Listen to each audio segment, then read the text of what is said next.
Welcome to MotoGP Mac, where MotoGP fans come to congregate and fanboy spirited tread. It's our 100th anniversary, 100 episodes today. 100th anniversary. Yeah, blah. Yes. 100 episodes. You know, that there's been, yourself have been a big part of that, Jake, but we've had Steve Walker, Ghost Rider, and the guests, and like We've had good Gas, members, CD, Simon Crafar, Craig Scarborough. Yeah. You know, we've had a lot of really good people on, and you know, 100 episodes ago, I never thought that there would be 100 episodes. Never actually even thought we'd do a podcast, to be fair. But yeah, absolutely epic. And you know, it's been a fucking super Sunday. I'm literally stick a fork in me. I'm absolutely done. We had Mugello, and then we had the first superbike race of the Isle of Man TT. And oh my god, you know, Dunlop, 25 seconds out in the lead, comes in to do a pit stop, problem with his visor. He drives off out of the pits, has to stop on the racetrack, take off his helmet, fix his visor, clip his RI helmet visor back into place, back on his helmet, gloves, and fucking takes off again, and still finishes fourth. It's just like, fucking wow. And just want to say thank you to Carousel Isle of Man as well. I actually have the video of it and I put it up, so do check it out. You know, this guy is going into lap 5 at the time on the TT, and he has to fix his helmet. Now look, it's no one's really fault, you know what I mean, but just what a fucking boy. Yeah. Like, what a boy. And finishes 20 seconds behind people. Do you know what I mean? So anyway, yeah. Let's talk MotoGP first, I suppose. And Mugello, she didn't leave us down. It's some circuit, man. It is just some fucking circuit. Like, it is epic. Do you know what I mean? Oh, yeah. And yesterday's sprint race was good. It was a really good race.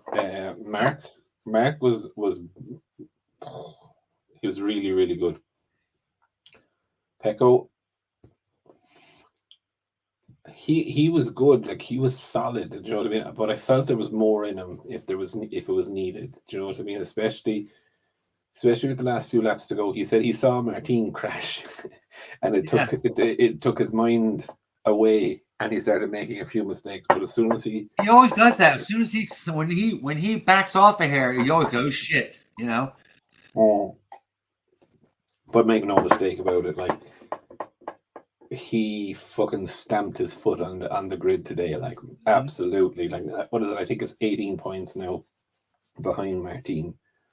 And you know, it's very unusual to see Pecco so aggressive at the start. Like, today he was fucking like, literally, he was to Martin, okay, we're both going to crash. If you turn into me and turn two, yeah. Like, you know what I mean? We're both going to crash.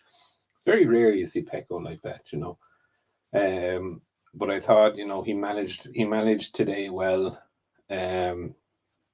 considering you know, what has been said about him.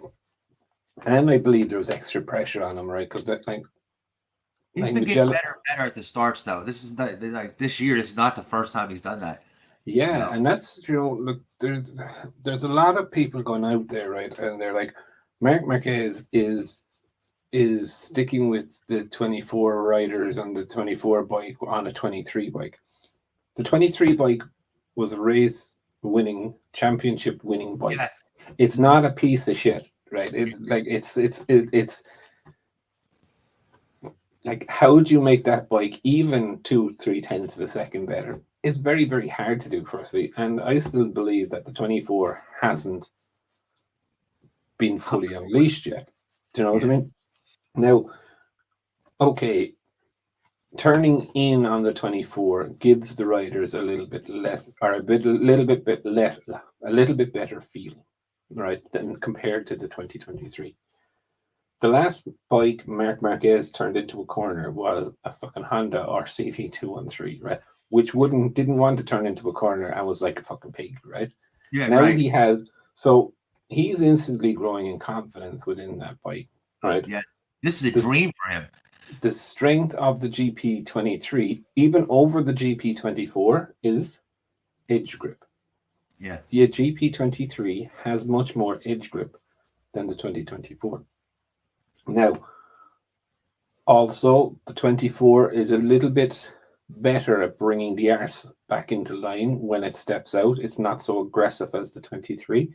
So, but for Mark, I don't think that's a problem. Do you know what I mean? He doesn't mind the bike skipping and dancing underneath there. So for me, realistically, that 0.2 of a second gap in the 24 right now, that they even say that the 24 has, is null and void. Do you know what I mean?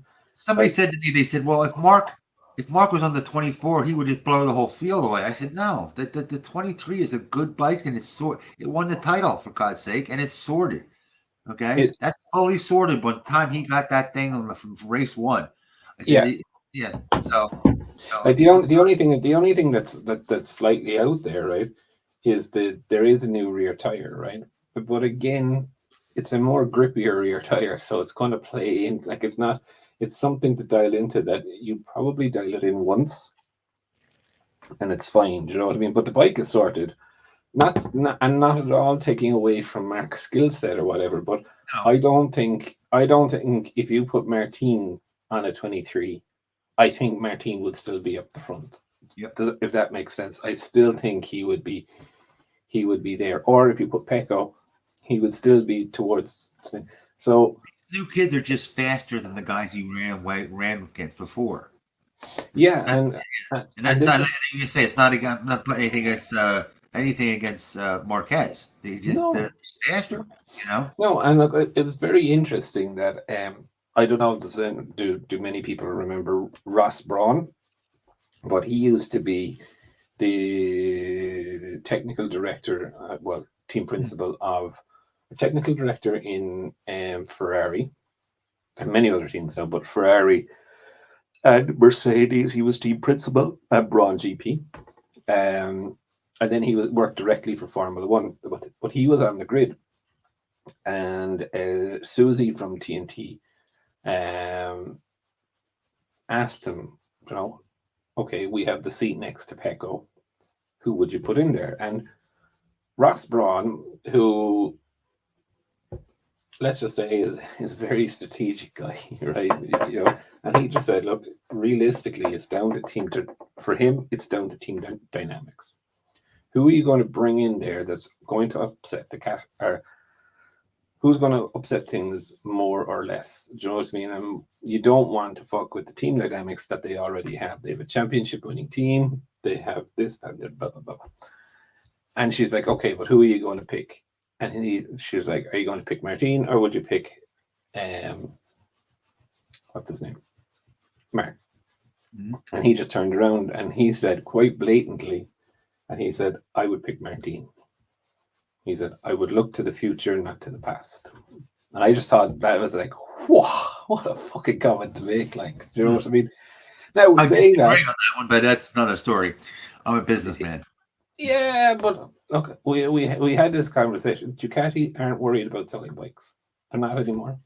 They're not. They can launch anything and it'll sell. Look what they just did with Ayrton Senna's thing. You saw that, yeah? Yeah, is that what those special offers, and they sell them in 10 minutes or some ridiculous thing? Yeah, like the one they did with Pecco. I think it sold in 15 minutes. They did Pecco, they did Martin, they did what's his name, Bezzecchi. So they did Bautista as well, I believe. So like those specials sell. Do you know what I mean? Easy, you know what I mean? And their bread and butter bikes sell easy. They're never going to be looking at selling 100,000 bikes. Never. Yeah, they could go. Trust me on this. They could go for $100,000 bikes because their margins are starting to get thin because of the expenses they have. If you looked at it. But Jake, they're not going to. I can guarantee you, they will not go there And they've even said it themselves, like it's about the brand and the premium brand. Like Ferrari sell 13,000 cars a year. Yeah. That's it. Majority of the stuff that they sell is branded off of that. Like you can go buy Ducati jackets, leathers, boots. Yeah. Do you know what I mean? Yeah. You can buy fucking luggage. You could. Do you know what I mean? There's a brand there. It's not just bikes. And they sell the cheapest Ferraris, the one they sell the most of course. Well, no new Ferrari is cheap. No, none of them is cheap. I said the cheapest one they have. Yeah. But no, I can't buy one with pocket chains. That's for sure. No, you can't. Like, and Ducati will want to keep it that way, right? Like, they don't want the problem of Honda and Yamaha and whatever, right? Yamaha bring out a new model. Yeah. Do you know what I mean? The value of the other one goes straight down. Do you know what I mean? That's not what Ducati do. Like, Ducati will cease. Like, you look at it, right? You try and go and buy a 999, 916, a fucking 888, any of their older generation models, right? You're going to pay through the fucking nose for it. Like, I mean, through the nose. So are you telling me that you're going to pay through the nose for a 1990 CBR 600 or a Yamaha R6? You're fucking not. Yeah. And that's where the premium brand motorbike is. Right. Yes, they could stretch. You could do 100,000 and still keep that premium status. You know what I mean? I wouldn't want to go to 300,000. You know what I mean? But you could do 100, and that would give them more breathing room for their. Because remember they were talking about, they're saying that they're and could be Audi's stockholders too. They say they want to cut the budget down. They want to start spending less money. So No. That's wrong. 100% wrong. I went and I checked that out. So what they said is that they're not going to be spending 50% of their budget anymore on riders. Right. Yeah, they said they wanted to cut their rider. They said they wanted to cut. No. Let's go back to this. They're not going to be spending 50% of their budget, available budget, on riders. Well, that's that's not cutting the budget. That's saying we're not going to be paying through the nose for riders anymore. Oh yeah. That's not saying we're taking away riders' budget. We're just not going to be using our budget, our development budget, for riders. Okay. I thought they said they were cutting their rider budget. So. Yeah. I know. I get what you mean, but what the actual context of it was they were talking about rider salaries and this, that, and the other, and in the past how much like they paid. Jorge and Andrea Dovizioso and all of that, and then Pecco's 10 million or whatever it was, and they're like, well, the next rider that's coming into the team is not going to get the same amount of money. Right. As Pecco, we're done with the days of using 50% of our budget to cover riders' salaries. So that's where they were talking about. There is no reduction in budget. Actually, it's probably going to increase with the new development of the 850cc engine. Yeah. They're gonna have to spend more for that. Yes. So it will more than likely increase actually. So being real, but saying that anyway, back to the race. Bastianini was absolutely fucking epic. Like, Mark went past him, I was like, ooh, he's either going to punch back or he's going to he's either going to punch back or he's going to stop. So, sorry, someone texted me. So, but like when he came back and he tried to snap back at Mark in the original draw just after it happened, and then I kind of thought, would it be okay? Would Mark hold on to it? But Mark seemed to be struggling a small bit as well. Yeah. But but his edge grip seemed to be fucking unreal, and like I'd say 2 laps more, he would have caught Pecco. I don't think Pecco would have had an answer for him. Like, do you know what I mean? Because when he went past Martin, he pulled straight away. Do you know what I mean? Yes, he did. Yeah, he pulled about 3-4 bike lengths about him right off the bat. Yeah. Now Martin didn't seem to be on it this weekend. If I'm honest, he didn't seem comfortable even from Friday, and he was complaining Friday that He didn't feel comfortable with the bike, but I don't know. It just seemed a little bit. But when you saw the bike, it did look a little shaky going around the corner. You know what I mean? I'd say the mid corner, the front end seemed a little Yeah, squirrely. but it's Mugello, like, you know what I mean? It is high corner speed, flip flop. Right, but I'm looking at it compared to other bikes. When you're looking at it, Yeah, no, I just thought more. it was pretty weird. Like he wasn't blaming the bike, but there was just something wasn't there to allow him commit, if you know what I mean. So anyway, I think he did. I don't think he did too bad, but again, people will say, is he being inconsistent? Well, I don't think he is. Like, he is a championship lead. He didn't do any silly shit, and he came home in third place, so it's not so bad. Mark in fourth. And did you hear him say afterwards? He says, "We have a policy. We don't change the bike around a lot." And Simon Crafar had speculated that he said we don't think that he changes the bike very much. He just tries to ride around it like if it's a problem. And I think that's probably the best way to be doing things. Do you know what I mean? Like, you could see it when he found the groove in the 23. God, do you know what I mean? Last year, and he didn't change that bike much. Neither did Antonio on the 22. Once they found what works, they left it, and they're like, okay, we'll just put up with it for this weekend. Mark, we kind of talked about him already. His first time off the podium in a while, but saying that, he's still in the championship fight, and never say never. A lot of hope that he would take the 93rd race win for a Ducati, but it wasn't to be. The market also showed that when you're coming from the back, it's a lot easier to come up fast through and pass people than when you're starting up front. When you're starting up front, you don't just fly by the guys anymore. It's a whole different piss party when you're up the front, yes. Like, do you know what I mean? And like, still people didn't understand what I was saying. Like, yes, he is very aggressive at the start, and he can get up into fourth and fifth places in the start. Battling with those fellas in first is a different story. Now, is he capable of it? He's fucking 100% capable of it.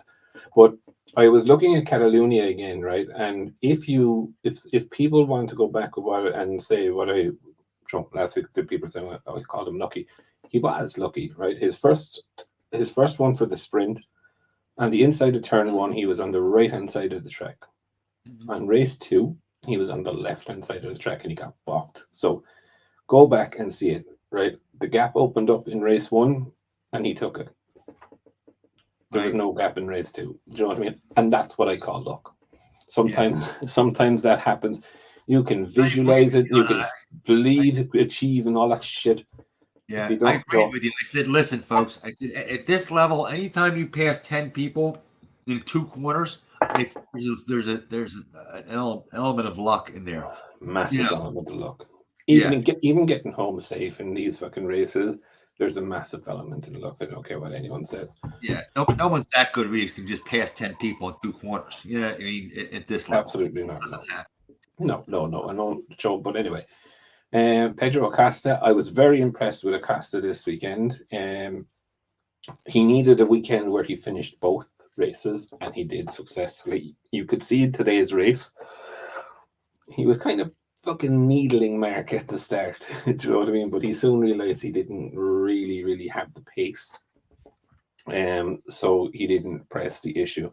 Now, it did come out over the weekend, much so that we thought that he has been moved into the factory team for next year, which I agree with. Look, it is a very, very strange situation, and I actually liken it to the situation with Marquez, because Pedro Acosta has come into MotoGP. He has absolutely no idea how a MotoGP bike should feel, or a good MotoGP bike should feel. He's experiencing the exact same problems that Jack Miller, Augusto Fernandez, and Brad Binder are, with the vibrations through the chassis and whatever.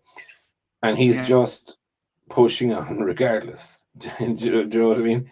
And yeah, look at them. This is kind of almost not as extreme, but this is like the Honda Yamaha scenario where you had the alien rider where they're up front and look at the rest of the second. Their second rider is in the trailer. But it's not.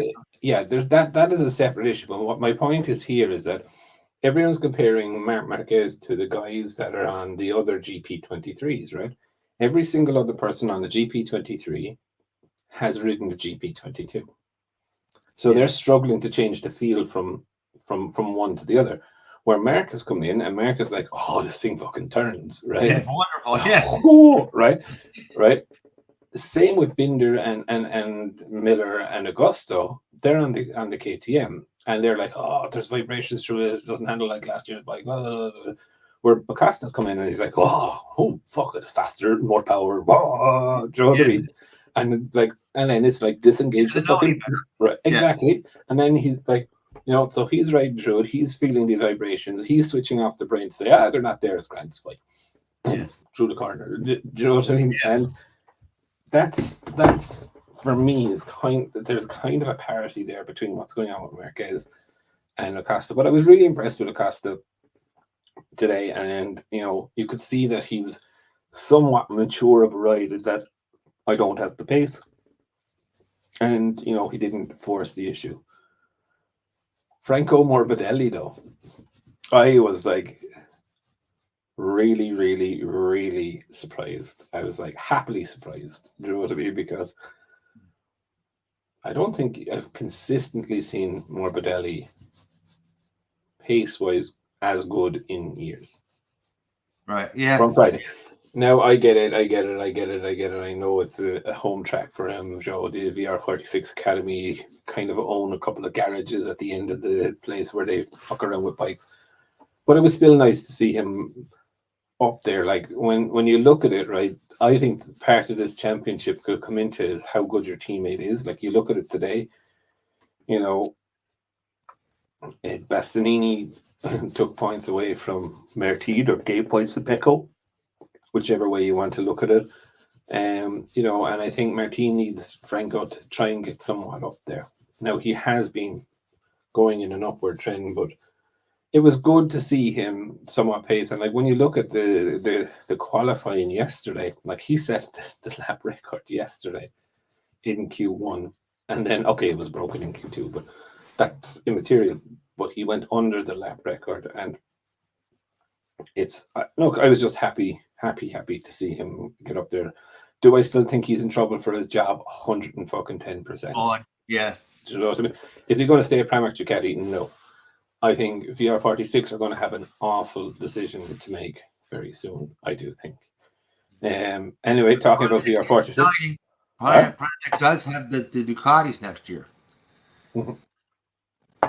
They're still saying that, but there's no official announcement, which I thought would happen this weekend. I thought they made an official announcement. I thought a MotoGP said that Borsoi just said, that we will have 2 factory Ducatis next season. But again, there's no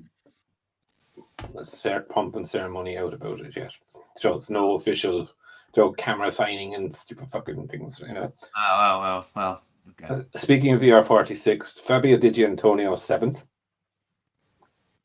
I think they're going to have VR46 are going to have a big decision to make at the end of the year. I think they're going to struggle to keep a hold of Di Giannantonio. I have a feeling he could go to Yamaha. Yeah. Yep. I can see him going there. I know he's looking for a works bike.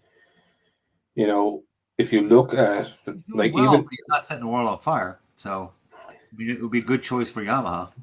I think he would. I think he's a steady Eddie, to be fair. But when you look at, I think the season that he put down last year, he found his way mid-season, and after that, I think he's been doing okay. And then, one of the questions that I had from my own self was that when he goes to the VR46, the change to the GP23, change of head mechanic, all of this.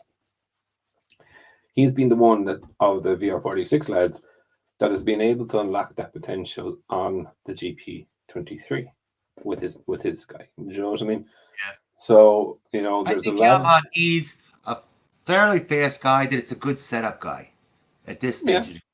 Yeah, it could be he could be the one. Maverick Vinales, you could really see the weakness of the Aprilia this weekend. It was it's down weak. 4 kilometers. Yeah, but you could even see the fucking drive off the straight. Do you know what I mean? Like that's a long straight, and even the drive coming out of it, like you could see the boys were just pulling away from it. Like, do you know what I mean? And you're just like, yes, he was fast through the corners, but he wasn't overly fast compared to the others. No, look, he did do okay. 8th is not great, but he's ahead of everyone else on an Aprilia. Surprising, horsepower is easier to get as a rule of thumb. Anyway, horsepower is easier to get than better handling. So if I was looking, but for someone, I'd look at something that was a little slower but had better handling. Yeah, but just for some reason. Yeah, but just for some reason, it's just the engine just doesn't have it. Just doesn't have it, or whatever way they've designed the engine. Alex Marquez, 9th. I think he did pretty good. Okay, do you know what I mean? Didn't really see too much of him this weekend. Do you know what I mean? He didn't light up my fucking room and be like, bing, bing, bing, bing, but yeah, it was good. Brad Binder, I don't know, man. I don't know.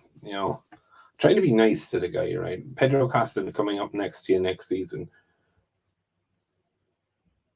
Well, we always said he was not. We said he's on the cusp. He was on the cusp of being an alien. He's on the cusp of being an alien. But he's alien light. But he's been made look very, very ordinary now. And how long is his contract for? Though he's signed now. The end of 26, I think. Okay, that's what I thought. It was end of 26. Yeah, and now look, I suppose we'll talk about this, because realistically, he could end up in gas. Because you have all these things that they sign with a factory. The factory can decide where to put them. I showed you the pictures yesterday, and for most people might not know this, but Marc Marquez was seen going into the KTM gas thing yesterday. Well, yesterday meaning Saturday. Sorry, so we're filming this on Monday, but so he was seen going in there. And when you kind of look at it, it's kind of dodgy. Do you know what I mean? Is Mark going to KTM? Does that make sense? No. I think it does, right? Mark has played a pretty weird game here, right? In his comments, Mark has said, "I want originally his comment was, I would like a factory bike." Right. You know what I mean? And whatever. And, a thing. And then he was like, if it is in Pramac, it's in Pramac, and that's fine, and whatever. And now he's turned around and he said, I want factory bike, and I also want full factory support. And while Pramac is a great team and all that, it's not a factory team.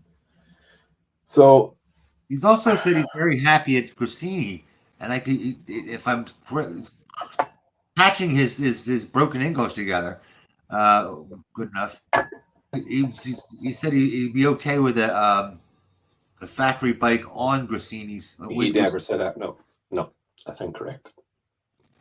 No, he never said that. He will not go to a satellite team. That's his exact words. I know. He said that, but he said both. At one time, he had one interview. No. The question I'm that very he was happy here. I could stay here, and I'm like, it just didn't make any sense. You know what I mean?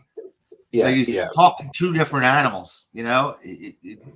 So the problem I think here, Jake, is for Mark is going through something. I won't say. I think it's a mental process that Mark has gone through. Right, Mark was so beaten down on the Honda, on the verge of knees, that he would give up an official works team and salary and all of this, to go to a satellite team to understand, does he still have it?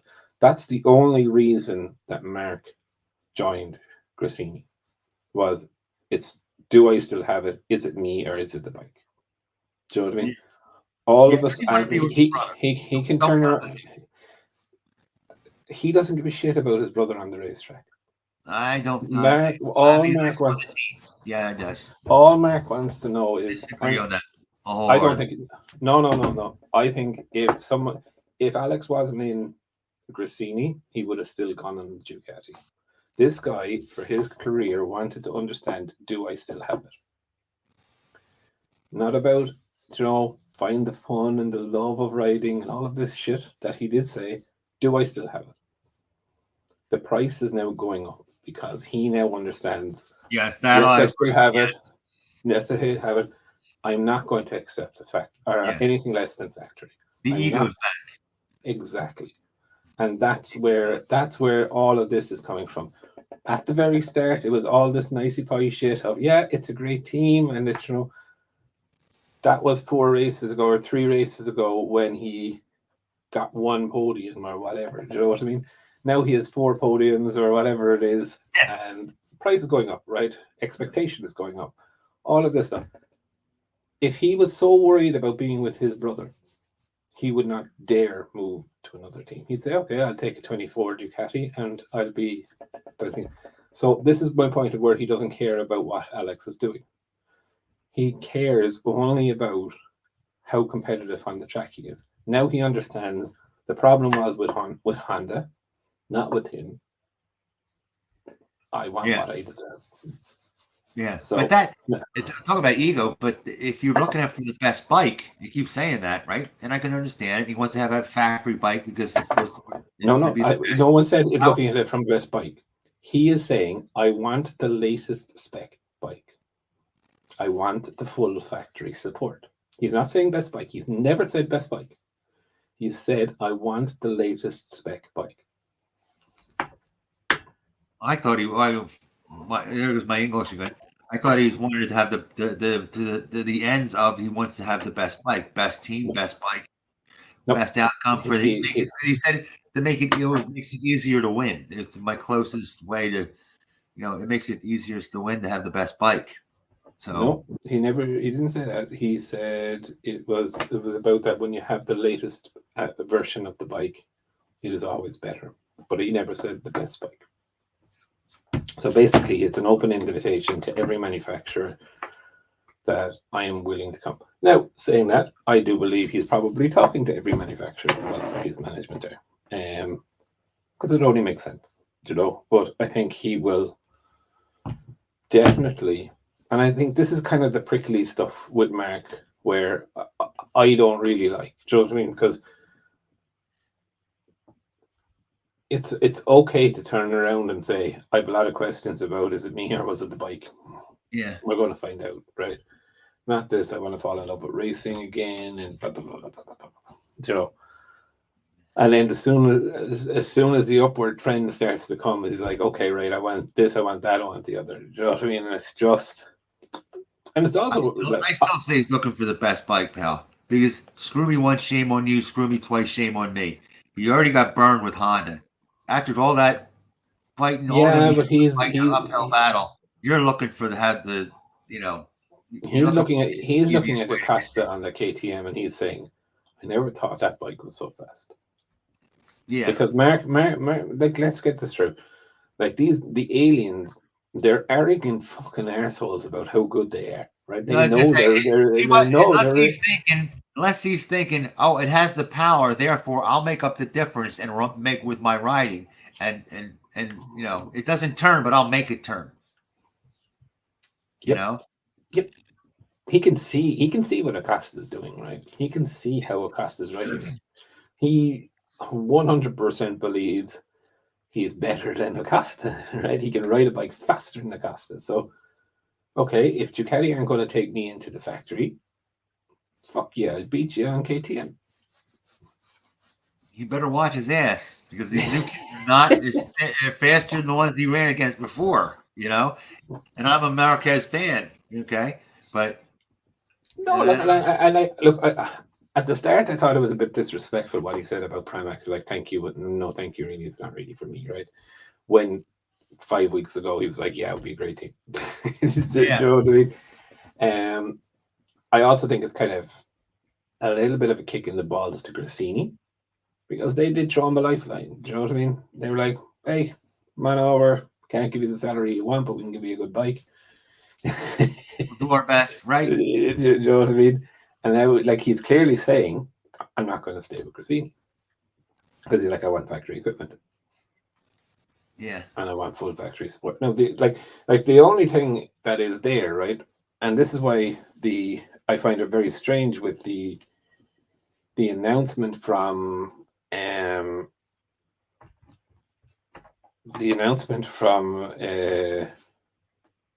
that there's been no announcement on Pramac, is because, you know, at the end of the day, when I look at it,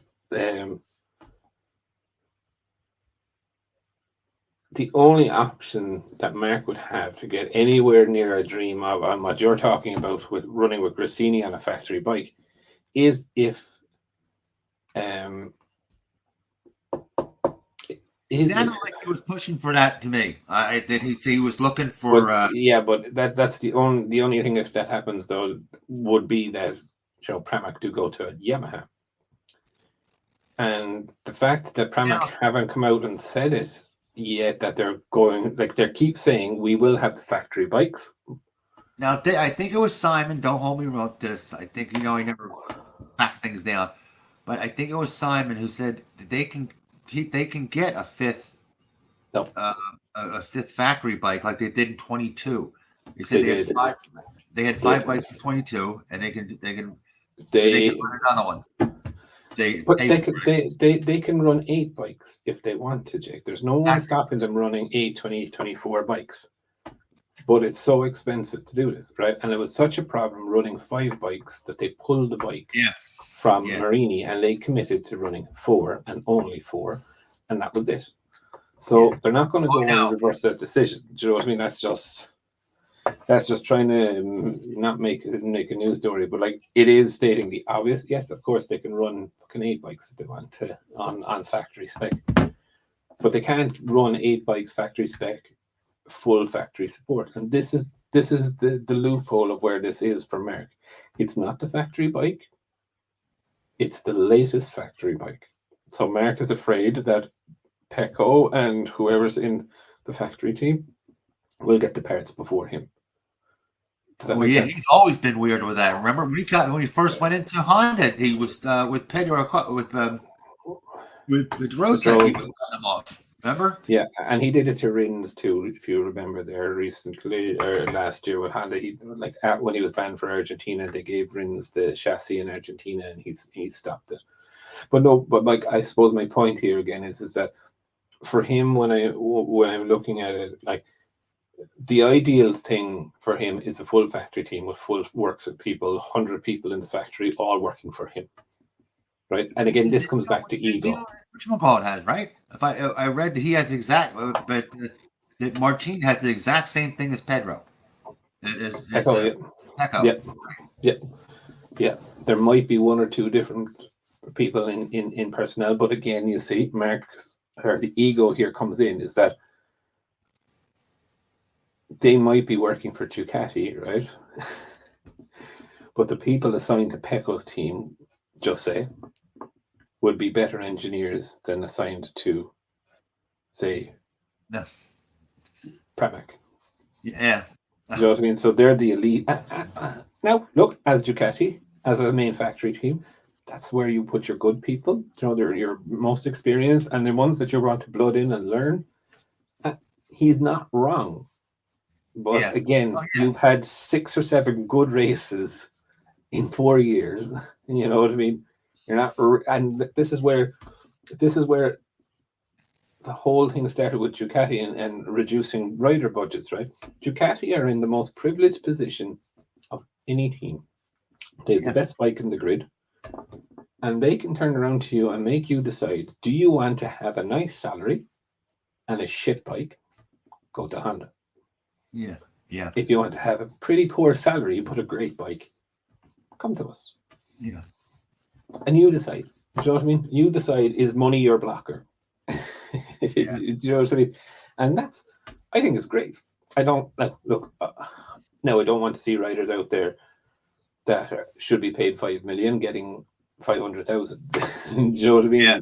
I don't want to see it on that side of things either. But the other side, what I mean is, like, you know, if Marc Marquez was on a Ducati and Jorge Martin, who is apparently on 750,000 a year, is whooping your ass and you're being paid 25 million, but Mark has been paid 25, there's a problem. Do you know what I mean? And like, as a finance person, you'd be like, well, why don't we just go find another Martin? Yeah. I know it might take 5 years, and we, do you know what I mean? So look, for that's me, that's the way the execs think. That's the way Honda's thinking.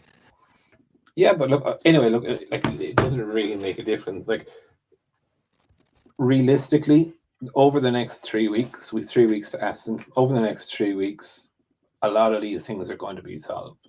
They originally said that they were going to make the rider announcement this weekend. Then they said no, there won't be any. Grasili said there won't be any rider announcement. And I don't know. I just think. Well, we knew that was coming. Well, we knew this week it was coming, but apparently it was supposed to be. I know. I could see it being delayed.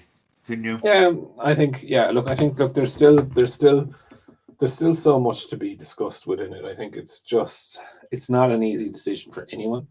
But I think it will be done for us, and I would assume at that stage.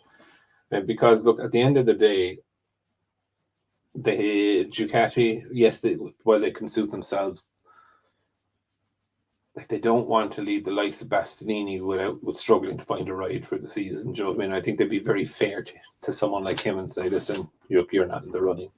And that will leak like a fucking sieve straight away. Do you know what I mean? As soon as that's come out. So they're better off making the decision once and for all, cut it nice and clean. I would think, I would be surprised if it went to 3 weeks. I would think we would have something in the next 2 weeks or so.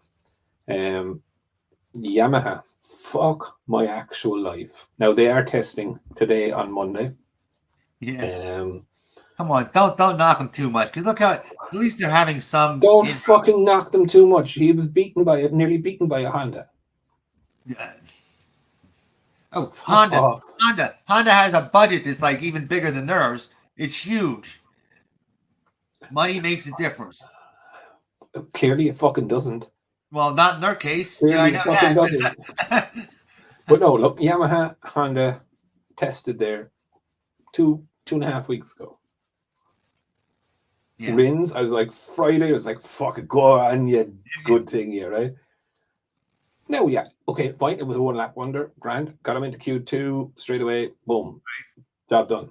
But pace and the front wing had them fucking exhausted. Fabio said after the race, he was like, it was just such a physical race. Like, that front wing on the front of that bike, that's a heavy motherfucker to be moving, and they're just like, do you know what I mean? Because realistically, Yamaha were running barely fucking anything on the front, right? Now they have a 3 fucking element front wing, which is massive, right? Moving that, it's so much extra work. It's so much extra work. An announcer said that they were making time up in the corners, but dying on the straights, which surprises me yet again. No, they had a good enough top speed on the straights. Jesus Christ. What the fuck are they on about? Fabio's exact words. It was basically a very tough race, especially on the physical side. I had an issue with my arm, and I could not really ride well for the last 10 laps. It was not arm pump. It was just my arms were on the limit. We were riding this type of track. Yeah, your arms will wear out. You don't have to have it's the front. Yeah, you can wear them out. Yeah, Rins, and I am good shoe. I lost 2 positions. Then lap by lap, I tried to be there. I tried to manage the bike. I tried to manage my physical condition. But at the moment, riding our bike is very hard. But these races are more like tests for us. It's a unique moment where we can compete with others and our rivals, but take information away from it. Now, apparently, Yamaha have something big tomorrow or today, whichever way you want to read it. Is it a V4? I don't know. I don't know. But apparently, it is big that what they're going to be testing. But like you could see it. Like even okay. I would presume Fabio's problem with his arm is probably related to yesterday's crash or the crash on Saturday. Something still might be sore there or whatnot. You lose the endurance in a muscle if you hit it too hard, right? Yeah. So where it could be that, right? But both of them have said that the bike is very physical to ride, right? After changing the aero, so there's something definitely there now. Mugello is a physical track. Those chicanes, they're fucking hard to turn. They are really, really hard to turn, and like anyone would be physically fucking stretched on it, right? So, but I know people think that the bikes just fall into the corners. They don't. Well, they do fall, but they don't go through the corner. Yeah. Don't fall. Yeah, but no. Look, I think. Look, it's just. I was just so disheartened because, like, I did have a little bit of hope on Friday with Rins, and I was like, okay, because his pace wasn't great, but I was like, okay, look, it could be top 10. Do you know what I mean? And it's just like, oh, for fuck's sake. Yeah. I actually thought if Rins has it, I said if Rins did it, okay, and I like Rins, that Fabio would pick up on it, like talking, get their shit straight, and then Quartararo would, fall into place and go up the ladder too. Yeah, but look, I don't know. I think it was pretty weird, but Honda said they had a quote where they said Honda says we want. And it was another from our buddy that Honda wants to do it Honda's way. Still, I disagree with that. I look at the Honda garage. I see more Europeans in that garage now than Japanese, which is something I never saw before. You'd obviously see the odd European, you know what I mean? But it's fucking full with them now. I think Honda. I don't know what the right way to approach it is, right? Honda are throwing things at it to see what will fucking stick, right? Are they throwing things at it for the bike that's going to come out in Lozano? Or are they trying to make this bike work? I don't think they are trying to make this bike work. I think they're trying different things to try and understand, okay, if this bike feels shit, right? And we put this on and it feels a little bit better, okay, let's bring that over to the new bike. Do you know what I mean? In the kind of process mind of make a shit bike better, right? Okay. Whereas Yamaha, they're very slow to react. They're diligent. They're this, that, and the other. I just remember you took a picture and it had the Ducati where the frame rails come down and at the bottom where your base plate is or the side plate, and they said the Ducatis was like this thin, okay, and then the Hondas was like this, right? Yeah. As a rider, wouldn't you look over and go, something's wrong? Okay, their bike is this, has his frame rails like this, and ours is like a bowlers. Okay, so we're going to be going in the wrong goddamn direction. Can't we figure this out? Yeah. Well, look, that's it. Like, but that's the thing, though. Then you have the likes of KTM and Aprilia coming out with a carbon fiber chassis. Yeah, right. I mean, that's probably this fucking thing too. Do you know what I mean? So you're like, oh, okay, their frame is the same size as ours. But look, Ducati's frame is a very weird and complex thing, and something they struggled with for many years. Like, let's not play any silly beggars than that. Like, you know what I mean? They did struggle. They went from the airbox type to through all the FDR development with Rossi and at the start of it. Originally, that so, was like, that was so ego. When you look at it, it's been a very weird one. But all in all, I think there's so much still left to do there. I have to give a shout out to Raul Fernandez because I was a bit mean to him on Friday, and he did a great race Saturday and a good race on Sunday. But again, he wasn't as competitive, let's just say, as Barcelona, where the Aprilia does go good. But look, saying that, he's ahead of Miguel Oliveira, do you know what I mean? He's well ahead of him. Maybe not in points, but I don't know. I watch him during the sessions, and I'm like, Miguel was the next best thing or big thing for Aprilia, and I'm Yes, like, I remember that. Yeah, I was about to say that. and I'm like, I don't see it. Like, if you asked me tomorrow morning and I had to keep one of them, it would be Raul. And I can't even believe I'm saying that. Do you know what I mean? I wouldn't keep Miguel, and it's not me being thing. I think Miguel always has a fucking target on his back. I don't know what he did. I mean, he was the greatest things, like you said, since sliced bread, and all of a sudden, nothing. Nothing. And it's just very, very, very weird, I think. But yeah, look, he's very weird. Trackhouse, like I can see, like Joe Roberts in Moto 2 was absolutely mega today, but I still have a question about Joe. Right? I get it. He's an American racer. There's an American team. It sounds the American dream, right? Yeah. Joe did fuck all in Moto 2 for 2 or 3 seasons. Right, exactly. He did get a win. He moved to the Altrans team. He moved back. I think what has happened with Joe is that the change to Pirelli rubber has really suited him.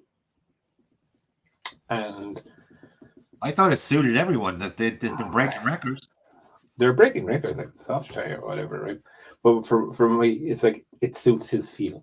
Do you know what I mean? Whereas when he was on the Dunlops, he wasn't as competitive as he was now, or is now.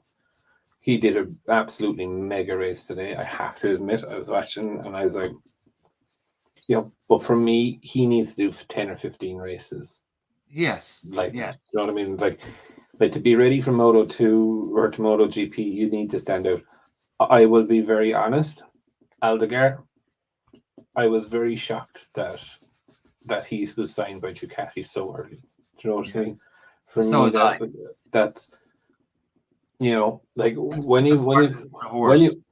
you see the likes of Raul Fernandez, he did well in Moto 2, Augusto, Pedro Acosta, them coming through, you could kind of see it, but Aldegar, Joe Roberts, flash in the pan. Do you know what I mean? That's where I am. That's like, yeah, he's doing well. He's fighting for the championship. He's doing this. Just not yet convinced. Vinales syndrome, right? Where they'll do good one race, and everybody thinks they're the greatest. Well, no. To be fair to Roberts, he's doing a very good season, but he's not blowing me away. It's like this guy is head and fucking shoulders above everyone else. Do you know what I mean? And and he's still maturity-wise, I'm not sure on him there. Like there was one point in the race, someone dived up the inside of him, and he was still trying to turn down on top of him. Do you know what I mean? And you're like, what the fuck are you trying to do? Turn down. It's like, you're going to crash, dickhead. Like, do you know what I mean? It's like, it's not they're like you. If you keep going down and you touch him, you're gone. Not he'll survive. Yeah. So look, we wait and see. Look, I'm not saying that he doesn't deserve it. I just need to see a little bit more from Joe to get into Trackhouse. Yeah. All in all, we've always been hard on riders. We've always said we want to see it all. You know what I mean? Yeah. Look, it's those riders on the MotoGP grid. In my view, it's a very privileged place to be. And I don't want it to end up that when I look at the likes of Lance Stroll in Formula One, right? My daddy bought a Formula One team just so he can go drive in a car, right? Right. Like these need to be the best riders in the world, and they're getting millions of dollars. They better be damn good. Well, I don't care what they're paid, right? So they're a very selective or a selected group of people that get the privilege to ride these bikes. And let's not forget that, yes, they're good riders and they're this and that, but they're fucking privileged to be allowed to ride those bikes in our sport. Do you know what I mean? Many people have even fucking just dreamed to own a bit of carbon fiber off. Yeah. But yeah. That $10 million bike. Yeah. And $10 still million don't think, boat. but on an ending though, I still don't think Marquez is going to end up on a. It just seems too stupid. Move. I still can't see him ending up on a KTM. I can see it. There's a lot of At that, and if he does go on there, I can see shit Furfly when he goes and wants the only one having the best parts, and you got a kid there going, I don't care who you are, I'm on my way up.